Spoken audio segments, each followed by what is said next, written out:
But when you talk, say, about domestic violence, and there's a sort of thesis behind it, and I'm putting it in a bit of a nutshell here, so feel free to rephrase it, that men are, in the end, if men are pushed too far by a too aggressive a feminism, there will be a backlash, and that there is, there's a sort of undercurrent of violence, be it verbal. Oh, that's a warning, not a warning, not it's a commentary on the warning utility that kind of of that. suggests that there may be sort of fault in those who push progressivism too far. They will get a backlash. Some people, of course, see that as a bit of a permissive environment for bad behaviour. Well, people tend to confuse describing the likelihood of something with supporting the fact that it exists. And I'm describing the likelihood of something, not supporting the fact that it exists. If you push too far on the left, you're going to get a backlash on the right. That's how things work. And this is just a derivation of that as far as I'm concerned. How does that work in the context of domestic violence? Oh, I don't think it's applicable in the context of domestic violence at all. I think those things are completely separate issues. I mean, you were mentioning to me just as we were chatting. And I was speaking only politically with regards to the backlash. That was a comment on political backlash. It had nothing to do with domestic violence. That's a whole different issue.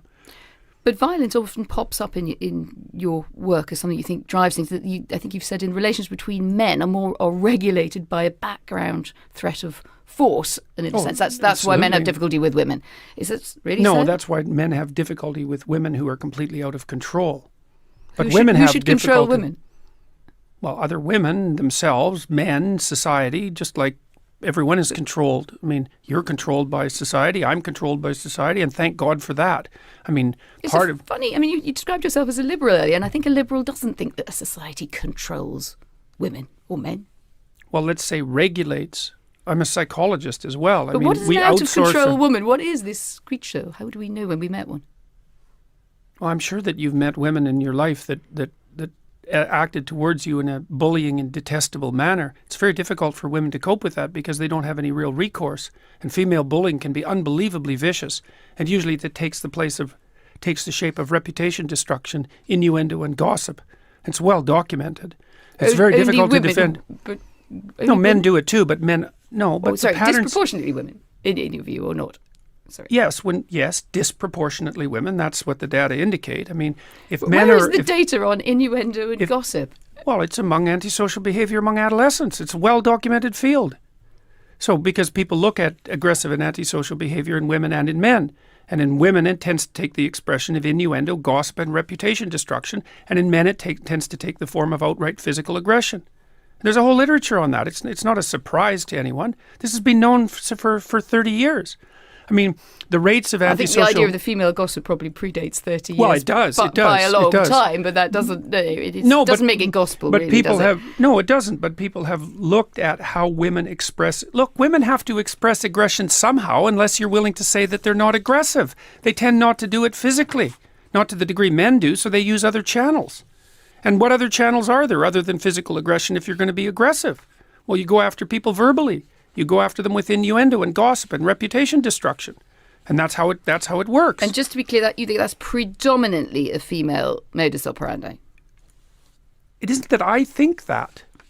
Well, it's that the clinical literature indicates that.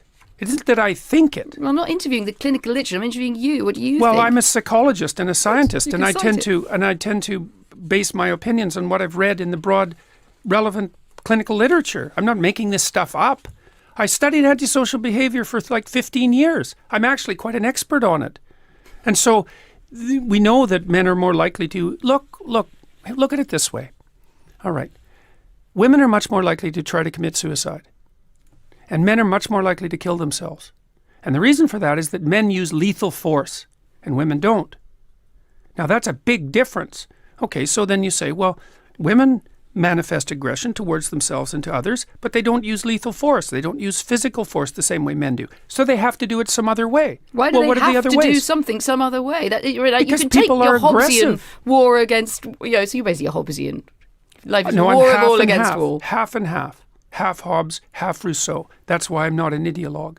Because I don't think that people are good or evil. I think they're both. I don't think that culture is security or tyranny. I think it's both. And I don't think that nature is benevolence or catastrophe. I think it's both. And that's why I'm not an ideologue. And I mean... And where do you stand on the Me Too campaign? Good thing? I think that it risks damaging the presumption of innocence. I mean, there's plenty Is there more to it than that? Oh, sure. Women face the arbitrary admixture of sexual advance and workplace performance all the time. It's a very complicated thing to sort out. We don't know how to sort it out exactly because, I mean, NBC, for example, the American TV station, has made it policy that you're not to hug your co-workers, which, may be true. Although I don't think it's the sort of thing that a corporation might be deciding for people. But we don't know exactly what the rules are for governing male and female behavior in the workplace because we've only been working together for about 35 years, 40 years. We don't know. After 35 years, wouldn't it be possible to figure something out? Not when you're talking about a transformation in behavior that's that profound. I mean, we don't know how men and women can work properly together in the workforce. It's very complicated. But men don't know how to compete millions with of men and women across the world go to work together day in, day out. But you were the one who asked about Me Too. You're the one who. Don't start with you're the one who. Me Too is an expression of the fact that men and women are having a hard time regulating their behavior in the workplace. That's the only reason I responded to that. Because the question was posed. I think it's more broadly suggesting that some men are having a grave problem with it. What is the lesson of the Harvey Weinstein story for you? Someone should have said something about Harvey Weinstein much sooner. But we could start somewhere else. We could start with Harvey Weinstein was wrong to do what he did before we get other people should have spoken out. That's a secondary order issue. Fair enough. I thought that went without saying. There are going to be psychopathic predators. They're going to exist. And what has to happen is that people have to stop them because they won't stop themselves. And so I thought that was sort of implicit in the statement. Obviously, he shouldn't have done what he did. But you don't think that the culture in which he was operating, that there was particularly in his world, Hollywood?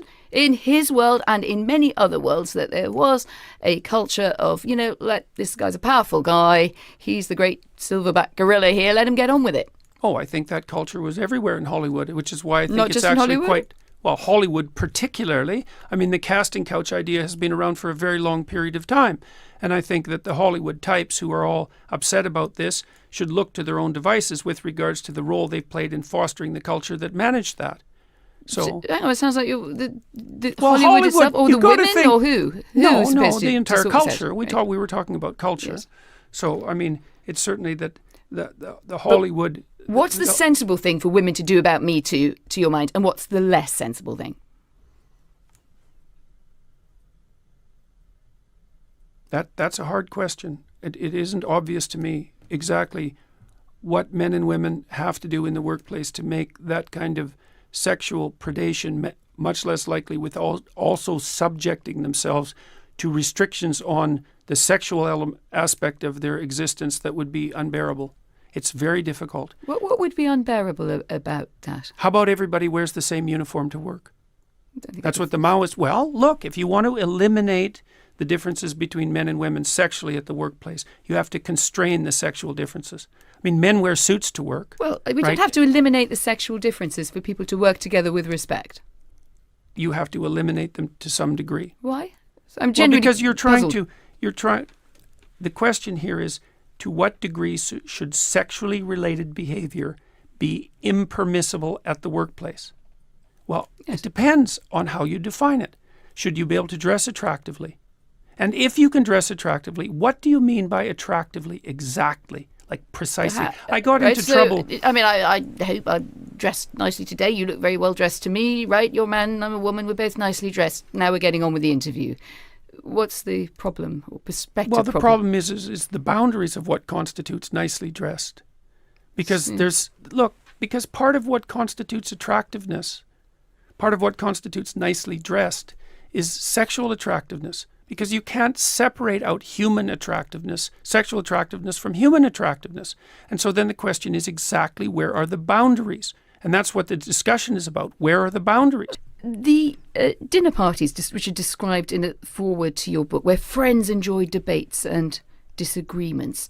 Do you think in the broader conversation we've lost that spirit or in danger of losing that spirit? Oh, I think we're always in danger of losing that spirit, right? Because lack of freedom is much more probable than freedom. We have to be very careful to maintain that because it's always under threat. But I do feel that it's under threat now. I think that people are very careful about what they say in ways that aren't good. I think the fact that many comedians won't perform on university campuses now is a very good indication of that. That's a canary in the coal mine scenario, that.